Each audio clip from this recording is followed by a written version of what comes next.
नमस्कार, आप देख रहे हैं न्यूज एट 4 और आपके साथ मैं हूं राजेंद्र देव। और आइए इस बुलेटिन की शुरुआत करते हैं एक बड़ी खबर के साथ। वाराणसी से इस वक्त हमारे पास है, वहां पर ज्ञानवापी श्रृंगार गौरी मामले में सुनवाई जारी है कोर्ट में। वकील कमिश्नर को बदलने की मांग पर सुनवाई जारी है। दोनों पक्षों में तनातनी के चलते कुछ देर के लिए सुनवाई बाधित हुई थी, रुकी थी।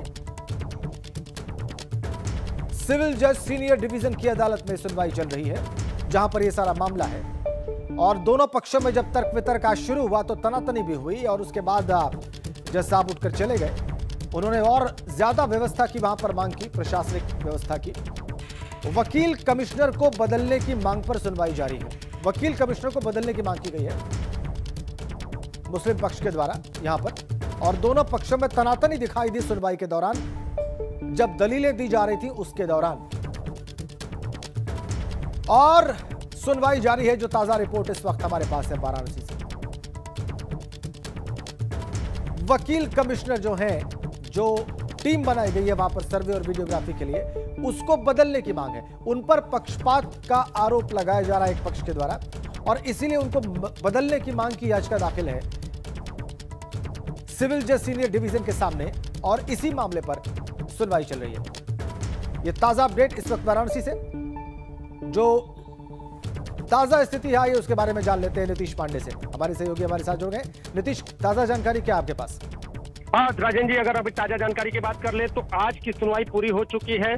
चाहे वो मुस्लिम पक्ष हो या फिर हिंदू पक्ष हो, दोनों पक्षों की ओर से अपनी अपनी जो दलीलें दी गई हैं वो पूरी हो चुकी हैं। और कल अब इस मामले पर फिर से सुनवाई होगी, क्योंकि मुस्लिम पक्ष ने कोर्ट कमिश्नर को लेकर जो आपत्ति दाखिल की थी उस पर हिंदू पक्ष ने अपनी आपत्ति दाखिल की है। और फिर उसके बाद अगली जो आपत्ति दाखिल करने के लिए मुस्लिम पक्ष ने अपना समय मांगा है। और कल एक बार फिर इस पूरे मामले पर एक बार फिर से सुनवाई होगी। राजेंद्र जी, आज जब सुनवाई बाधित हुई थी नीतीश, और जज साहब उठकर चले गए थे, उसके बाद फिर सुनवाई कब शुरू हुई और कितने देर चली और किस पक्ष ने क्या कहा?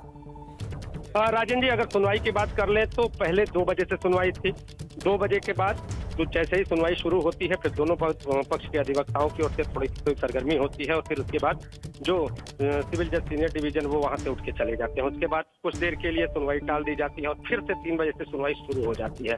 3:10 के बाद सुनवाई शुरू होती है और लगभग 1 घंटे 45 मिनट मैं कह सकता हूँ, 45 मिनट तक सुनवाई चलती है।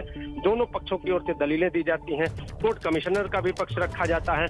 और इसके बाद अब एक बार फिर से मुस्लिम पक्ष को इस पर अपना पक्ष रखने की बात है और उसके लिए मुस्लिम पक्ष ने कल तक का समय मांगा है। और कल इस पूरे मामले पर एक बार फिर से सुनवाई होनी है। राजेंद्र, ये भी कहा जा रहा था नीतीश मुस्लिम पक्ष के द्वारा कि बैरिकेड से अंदर जाने की इजाजत नहीं है, और दूसरे दिन उन्होंने यही कहते हुए इस टीम को रोका था। और ये कहा गया था कि कोर्ट से फिर इस मामले में पर्टिकुलर आदेश लेकर आएंगे, ये हिंदू पक्ष का कहना था। क्या इस मामले पर भी कोई सुनवाई हुई है?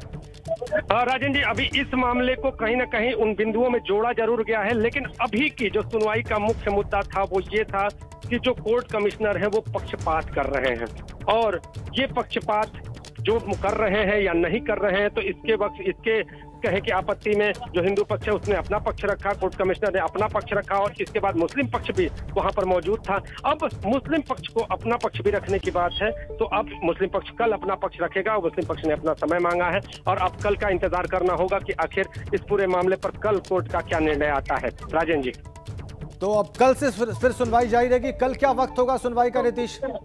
राजेंद्र जी, अभी वक्त तय नहीं किया गया है। अभी सुनवाई अभी कुछ ही क्षण हुए हैं इस सुनवाई के पूरे होने में। अभी इस पर ऑर्डर आएगा, ऑर्डर की पूरी कॉपी आएगी, ऑर्डर के बाद फिर कल का जो समय होगा उसको तय किया जाएगा। तो कल फिर इसके मामले की सुनवाई फिर होगी। कितने बजे होगी? अब न्यायालय जो समय करे, लेकिन लगभग 2 बजे होगी। तो अब एक बार फिर कल से सुनवाई होगी। जो आपत्ति दाखिल करने की बात थी, पक्ष रखने की बात थी, तो हिंदू पक्ष ने भी अपना पक्ष रखा और अब सुनवाई कल एक बार फिर होगी। कैमरामैन विशेष के साथ नीतीश कुमार पांडे, एबीपी गंगा, वाराणसी। तो आपने देखा नीतीश की रिपोर्ट। कल दोपहर 2 बजे से फिर से सुनवाई जारी रहेगी, ये वकील साहब कह रहे थे। और आज भी पक्ष रखा गया दोनों पक्षों के द्वारा। आपत्ति है कोर्ट कमिश्नर पर, जो कोर्ट कमिश्नर नियुक्त हुए अजय मिश्रा, उनके ऊपर पक्षपात का आरोप लगाया जा रहा है। उनके पक्षपात की बात है कोर्ट के सामने रखी गई है और उनको बदलने की मांग है। लेकिन अब इस पर आज के अलावा कल भी सुनवाई जारी रहेगी। आज तो सुनवाई हुई, सुनवाई बाधित भी हुई तनातनी की वजह से, लेकिन अब कल भी सुनवाई जारी रहेगी। संभावित समय दोपहर के 2 बजे हो सकता है। आज भी लगभग यही वक्त था जब सुनवाई शुरू हुई और कल भी यही होगा। और नीतीश पांडे लगातार हमारे साथ बने हुए हैं। नीतीश, आपने एक पक्ष के वकील से बात की और हमने देखा कोर्ट से बाहर आते हुए आपकी बातचीत, किसी और महत्वपूर्ण व्यक्ति से जो आपकी बातचीत हो पाई हो इस प्रकरण से जुड़ी हुई? नीतीश, राजन जी, अगर बातचीत की बात करें तो हमने मुस्लिम पक्ष के अधिवक्ताओं से भी बातचीत करनी चाहिए, तो वो साफ तौर पर ये कह रहे हैं कि पहले ऑर्डर की कॉपी आएगी, फिर जो ऑर्डर क्या आदेश हुआ है उसको हम पढ़ेंगे, फिर उस पर अपना जो पेपर तैयार करेंगे उस पर। लेकिन हम आपको बता दें, इस पूरे मामले में कहीं ना कहीं एक तरह से जो मैं अपने एक चीज देखता हूँ कि हिंदू पक्ष कहीं ना कहीं मजबूत पड़ता हुआ दिखाई दे रहा है। मजबूत अब जैसे मजबूती में हम कह सकते हैं कि आप बातचीत कर रहे हैं, खुल के हिंदू पक्ष बातचीत भी कर रहे हैं, लेकिन मुस्लिम पक्ष के अधिवक्ता वो कह रहे हैं कि जो कोर्ट का आदेश होगा और इसके साथ हम अपना पक्ष भी रखेंगे तो कोर्ट में रखेंगे, हम मीडिया के सामने कुछ अभी बताने की स्थिति में नहीं है। लेकिन जब ऑर्डर आएगा तब भी हम बात करेंगे और वो भी हम बताएंगे आपको कि बात करेंगे कि नहीं करेंगे। तो मैं यानी मुस्लिम पक्ष कहीं ना कहीं बात करने से कतरा रहा है, तो साफ तौर पर समझा जा सकता है कि मुस्लिम पक्ष उस तरह से सामने नहीं आ रहा। वहीं हिंदू पक्ष ने अपना पक्ष रख दिया है, क्योंकि आपत्ति हिंदू पक्ष को नहीं थी राजन जी, आपत्ति मुस्लिम पक्ष ने दायर की थी कि कोर्ट कमिश्नर को बदला जाए, और वो हिंदू पक्ष की ओर से यानी पक्षपात पूर्ण रवैया अपना रहा था। तो हिंदू पक्ष ने अपना स्पष्टीकरण दे दिया है और उस स्पष्टीकरण पर अब इनका क्या होता है, ये किस तरह की आपत्ति दाखिल करते हैं, ये देखने वाली बात होगी। कल तक का इंतजार करना होगा और देखना होगा कि कल 2 बजे के बाद एक बार फिर कोर्ट क्या कोई फैसला सुनाता है या फिर कोई तारीख आगे बढ़ाई जाती है। बहुत धन्यवाद नीतीश, आपका बहुत धन्यवाद। नीतीश पांडे हमें बता रहे थे कि आज सुनवाई में क्या हुआ और कल सुनवाई कैसे फिर से जारी रहेगी। तो बड़ी खबर यह है कि ज्ञानवापी गौरीशंकर मंदिर मामले में कल फिर से सुनवाई आगे बढ़ेगी। आज की सुनवाई समाप्त हो गई और इसी मामले से जुड़ा एक और बड़ा अपडेट आपको दे दें। वादी राकेश सिंह अपनी याचिका वापस नहीं लेंगी, ये बड़ी अपडेट है। विश्व वैदिक सनातन संघ के प्रमुख जितेंद्र सिंह ने इस बाबत जानकारी दी। बड़ी खबर, विश्व वैदिक सनातन संघ के प्रमुख जितेंद्र सिंह बिसेन का बयान है, श्रृंगार गौरी केस से राकेश सिंह मुकदमा वापस नहीं लेंगी। विश्व वैदिक सनातन संघ के नेतृत्व में सभी वादों की पैरोकारी नहीं करेंगे, यह भी उन्होंने कहा है। एबीपी गंगा की खबर पर मुहर लग गई है। तो वाराणसी कोर्ट में आज मामला खास है और मामला श्रृंगार गौरी बनाम ज्ञानवापी मामले से जोड़कर देखा जा रहा है और इस मामले की मुख्यवादी राकेश सिंह के केस वापस लेने की खबर है। लेकिन उनके अधिवक्ता क्या कह रहे हैं ये जान लेते हैं, नाम और परिचय जानेंगे। मेरा नाम शिवम गौड़ है, एडवोकेट दिल्ली से, मैं केस को लीड कर रहा हूँ। राकेश सिंह ने कहीं स्पष्ट नहीं किया था कि मैं वाद वापस लूँगी, विश्व वैदिक सनातन संघ ने कहा था। विश्व वैदिक सनातन संघ के 6 वाद पेंडिंग हैं, 6 में से कौन सा होगा कहीं स्पष्ट नहीं है अभी तक। हाँ, राकेश सिंह की तरफ से हमें इंस्ट्रक्शन है कि एडवोकेट कमीशन के लिए हम आर्ग्यूमेंट करें और एडवोकेट कमीशन को कंटिन्यू कराएं, यानी हाथ पीछे नहीं खींचेंगे। कोई मुकदमा वापस नहीं हो रहा, ऐसे कैसे कंटिन्यू किया जाएगा। मतलब श्रृंगार गौरी और ज्ञानवापी जो मामला है उससे अभी राकेश सिंह जी कहीं भी हाथ पीछे नहीं खींच रहे, कोई विड्रॉ नहीं कर रहे, कोई विड्रॉ नहीं जी, कोई विड्रॉ नहीं। और बाकी और जो केस की बात हो रही है 6 केस, जो 5 अन्य मुकदमे हैं उनमें कोई संशोधन होगा, क्या होगा वो जितेंद्र सिंह बिसेन साहब बताएंगे। विश्व वैदिक सनातन संघ के प्रमुख हैं, वो आ चुके हैं प्राइम मिनिस्टर में, अब वो साझा करेंगे आपसे कि किस में क्या होना है। तो राकेश सिंह अभी हाथ अपना पीछे नहीं खींच रही हैं, ये स्पष्ट हो गया है। कैमरामैन विशेष के साथ नीतीश कुमार पांडे, एबीपी गंगा, वाराणसी। आगे बढ़ेंगे एक और बड़ी खबर के साथ। लखनऊ से इस वक्त हमारे पास है योगी सरकार की तीसरी ग्राउंड ब्रेकिंग सेरेमनी की तैयारियां हैं। जी हां, 3 जून की तारीख है जब ग्राउंड ब्रेकिंग सेरेमनी होगी और इसके लिए प्रधानमंत्री मोदी के आने की संभावना व्यक्त की जा रही है। सीएम योगी ने तैयारियों की समीक्षा की है, अधिकारियों को इस बाबत निर्देश दिए गए हैं। जमीन पर उतरेंगे 70,000 करोड़ से ज्यादा के निवेश प्रस्ताव। इंदिरा गांधी प्रतिष्ठान लखनऊ में ये ग्राउंड ब्रेकिंग सेरेमनी प्रस्तावित है। अडानी समूह, Microsoft India, Reliance industries, Hiranandani समूह, बिरला ग्रुप, आईटीसी ग्रुप सहित कई अंतर्राष्ट्रीय कंपनियों के चेयरमैन और सीईओ और डायरेक्टर इसमें शामिल होंगे। अनुभव शुक्ला हमारे साथ जुड़ गए, हमारे संवाददाता। अनुभव, और क्या जानकारी मिल रही है आपको इस तीसरी ग्राउंड ब्रेकिंग सेरेमनी के बारे में? देखिए, बिल्कुल एक बड़ी तैयारी है और आप देखिए 3 जून को ये कार्यक्रम कहा जा रहा है कि तीसरी ग्राउंड ब्रेकिंग सेरेमनी होगी और लगभग आप देखिए 100 दिन भी सरकार को हो जाएगी।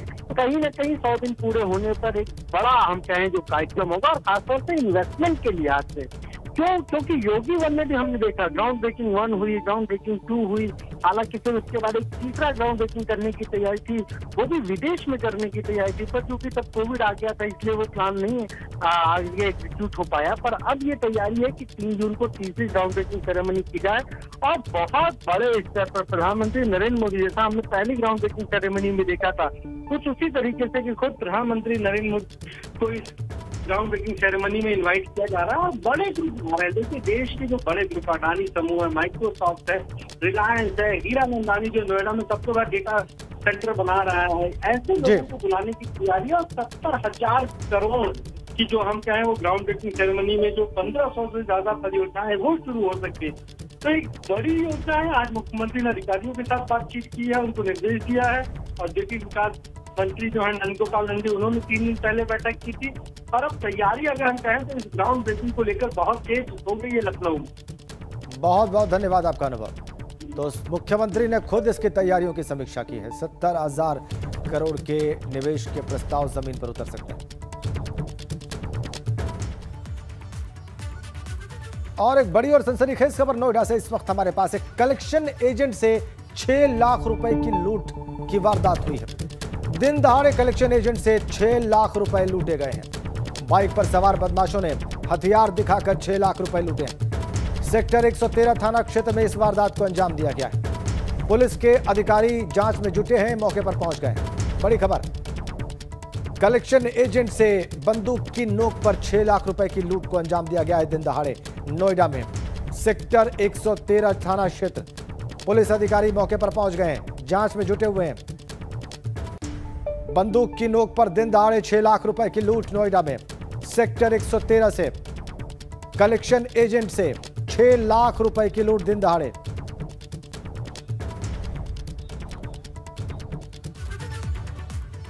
आगे बढ़ते हैं। एनकाउंटर में मारे जा चुके नॉर्थ ईस्ट के पशु तस्कर डॉन रहे अकबर बंजारा पर यूपी में लगातार कार्रवाई हो रही है। आज मेरठ के बजोट गांव में अकबर बंजारा की करोड़ों रुपए कीमत की एक और संपत्ति पर बाबा का बुलडोजर गरजा। नॉर्थ ईस्ट के सबसे बड़े पशु तस्कर डॉन रहे अकबर बंजारा की एक के बाद एक अवैध संपत्तियों पर जो बाबा का बुलडोजर है वो गरजता हुआ नजर आ रहा है।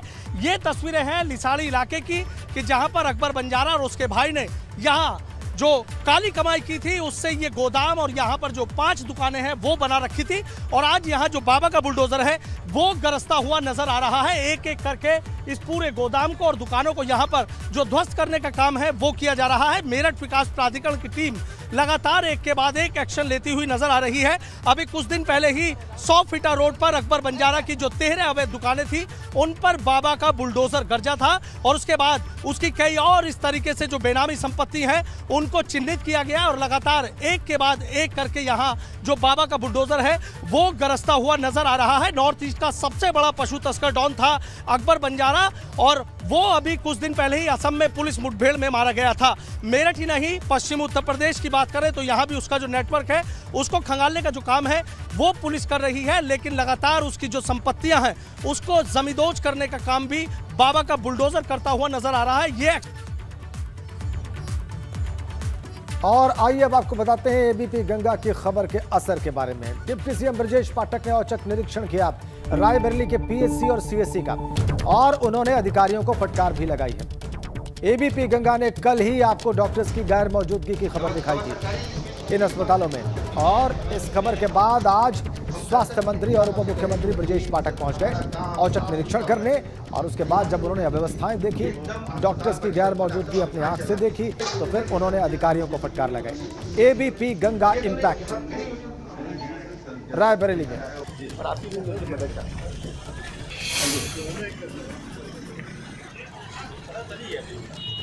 औचक निरीक्षण करने जब पहुंचे स्वास्थ्य मंत्री और उप मुख्यमंत्री ब्रजेश पाठक तो उस वक्त की तस्वीरें हमने आपकी स्क्रीन पर रखी हैं। देखिए आप, सीएससी पीएससी रायबरेली की डॉक्टर्स की गैर मौजूदगी हमने देखी, ताला लटका हुआ हमने देखा, आपको दिखाया और उसके बाद यही तस्वीर जब उप मुख्यमंत्री ने देखी तो खुद वहां पर पहुंच गए।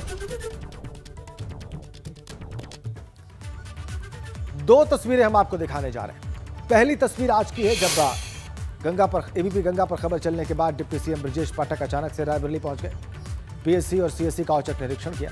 इस दौरान लापरवाही बरतने पर डॉक्टर्स को फटकार लगाई। और दूसरी तस्वीर कल की है, बीते कल की है, जब एबीपी गंगा ने आपको खबर दिखाई थी कि किस तरह से सामुदायिक स्वास्थ्य केंद्र पर ताला लटका हुआ था। दोनों ही तस्वीरें आपकी स्क्रीन पर। औचक निरीक्षण की आज के और कल जब हमने आपको तस्वीरें दिखाई वहां पर ताला लटके होने की और डॉक्टर्स की गैर मौजूदगी। उधर भदोही दौरे पर पहुंचे पंचायती राज मंत्री भूपेंद्र चौधरी, मंत्री दयाशंकर मिश्रा और कारागार मंत्री सुरेश राही ने समीक्षा बैठक की और अस्पताल का दौरा किया। इस दौरान सामुदायिक स्वास्थ्य केंद्र के निरीक्षण के दौरान मंत्रियों को सिर्फ एक मरीज मिला, जिसको लेकर सीएमओ की जमकर फटकार होने लगाई। इसके बाद गौशाला का भी निरीक्षण किया और वहीं कलेक्ट्रेट में अधिकारियों के साथ मिलकर विकास कार्यों की समीक्षा बैठक। कई पैरामीटर में जिले में अच्छा काम हुआ है, लेकिन कुछ विषय ऐसी हैं जिन पर अभी और काम करने की जरूरत है। जैसे हम लोगों ने ग्रामीण क्षेत्र में एक गांव में पंचायत का आयोजन किया था जन चौपाल का, तो उसमें बिजली से संबंधित कुछ विषय हैं, कुछ प्रधानमंत्री आवास या जो भी और लाभार्थी हैं उन लाभार्थियों की सूची में कुछ नाम छूटने वाले विषय हैं। तो सबको संबंधित अधिकारी को निर्देशित किया गया है कि सभी अधिकारी ग्रामीण क्षेत्रों में जाकर चौपाल लगाकर या कैंप लगाकर और सरकारी योजनाओं के प्रति लोगों को जागरूक करें, लोगों के बारे में उनकी जानकारी दें, जिससे सरकार की मंशा, माननीय योगी जी की मंशा सभी लाभार्थियों को या जो पात्र लोग हैं सरकारी योजनाओं का उन्हें लाभ मिल सके, इस प्रकार का निर्देश हम सब लोगों ने दिया है। और इसी बीच में लखनऊ से बड़ी खबर, लापरवाह अफसरों पर अब गाज गिरेगी। मंत्रियों की रिपोर्ट के बाद ये गाज गिरेगी, ये कार्रवाई होगी। 15 मई तक सभी मंत्रियों को अपनी रिपोर्ट सौंपनी, अपने प्रभार वाले जिलों की रिपोर्ट सौंपनी है।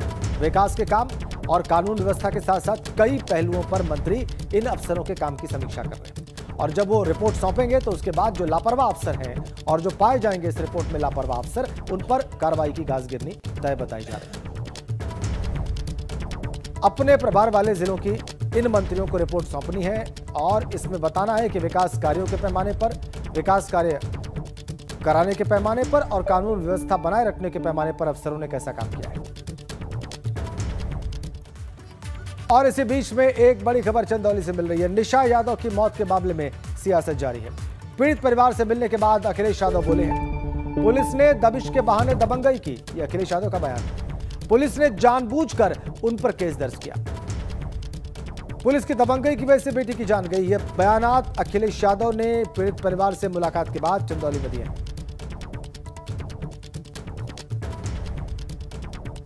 जब मिलने पहुंचे अखिलेश यादव पीड़ित परिवार से चंदौली मनराजपुर, तो उस वक्त की तस्वीरें भी हमने आपकी स्क्रीन पर रखी और मुलाकात के बाद उन्होंने मीडिया से बात की, विस्तार में बात की और जबरदस्त हमला बोला पुलिस पर और सरकार पर। पूछा उन्होंने कि पुलिस वालों के घर पर बुलडोजर कब चलेगा। कहा उन्होंने कि सरकार पुलिस से गलत काम करा रही। कस्टोडियल डेथ्स का उन्होंने मामला उठाया उत्तर प्रदेश में, फेक एनकाउंटर्स की बात उठाई उन्होंने और कहा कि पुलिस ने दबिश के बहाने दबंगई की। पुलिस ने जो कारनामा करके दिखाया उसकी वजह से बेटी की जान गई है और फिर कहानी पुलिस की ये बनाना कि फांसी उसने लगा ली। अगर पुलिस की मैं कहानी मान लूं तो क्या पुलिस ये बताएगी कि घर में पहले से फांसी लगाई थी क्या बहन ने? क्या बेटी पहले से फांसी की तैयारी कर रही थी? ये पुलिस उत्तर प्रदेश की और खासकर जब से ये सरकार बनी है कहानी बनाने में बहुत आगे है। पूरे देश में ऐसी घटना नहीं हुई होगी कि जहां पुलिस घर में घुस गई हो और दबिश के बहाने दबंगई की हो। ये उत्तर प्रदेश की पुलिस दबिश में नहीं आती है। उत्तर प्रदेश की पुलिस लगातार दबंगई कर रही है और जानबूझ करके पुलिस ने उनके पिता पर पहले मुकदमे लगाए और राजनीतिक दबाव के कारण जिला बदर तक किया गया। वो अलग विषय है कि उसके पिता के ऊपर कौन लोग जबरदस्ती और जानबूझ करके प्रशासन से, पुलिस से मुकदमे दर्ज करा रहे हैं, उसे जिला बदर तक कराया। लेकिन सवाल ये है कि पुलिस को ये अधिकार किसने दिया कि पुलिस घर में घुसेगी और इतनी बड़ी संख्या में आएगी पुलिस और जो कोई घर में होगा उसके साथ मारपीट करेंगे। जो बेटी की जान गई है वो पुलिस की दमंगई और पुलिस की दबिश की वजह से गई है।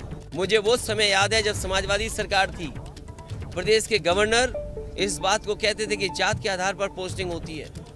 बीजेपी के लोग कहते हुए थकते नहीं थे, लगातार ये कहते थे कि जात के आधार पर काम हो रहा है। मैं जानना चाहता हूँ भारतीय जनता पार्टी की सरकार में किस तरीके से जात के आधार पर नहीं काम हो रहा है।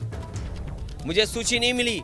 यहाँ के जो लोग हमारे पत्रकार साथी होंगे वो जरूर जानते होंगे कि किस तरीके से अपने जनप्रतिनिधि को खुश करने के लिए और जनप्रतिनिधि के दबाव में किसकी पोस्टिंग होनी है, किसको कहाँ बैठाना है, किसको कहाँ फंसाना है, किसको किस जांच में ले जाना है, ये तरीका उत्तर प्रदेश की सरकार अपना रही है।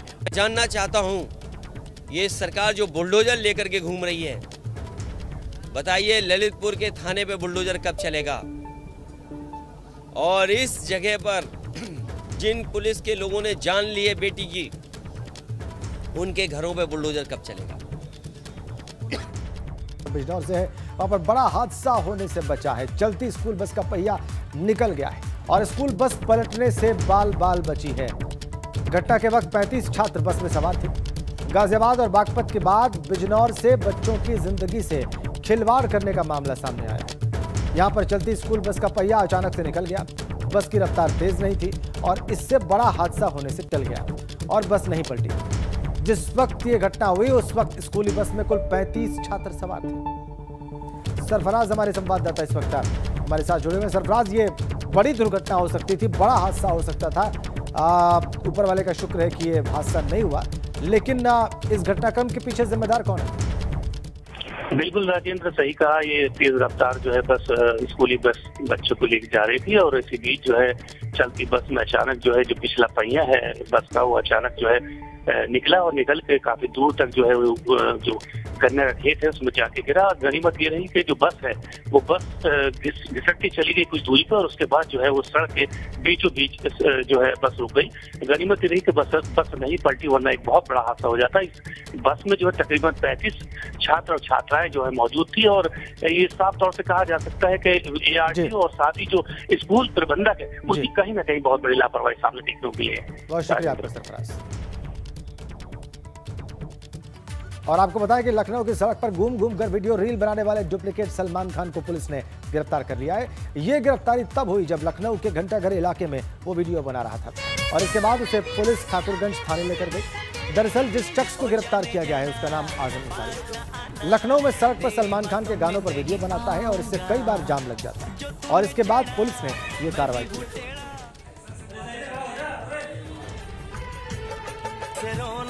भी होगा, उसे पाना भी होगा, उसे खोना भी होगा।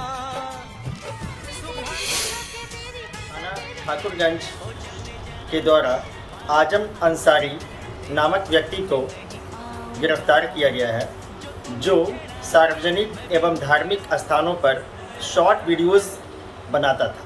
ये वीडियोज आपत्तिजनक होते थे, अतः वहाँ की जनता उस पर आपत्ति प्रकट करती थी। इसी के क्रम में उसे गिरफ्तार किया गया है और उसे माननीय कोर्ट के समक्ष प्रस्तुत किया जा रहा है। इसी खबर के साथ न्यूज़ 84 में फिलहाल इतना ही, लेकिन खबरों का सिलसिला आगे भी जारी है।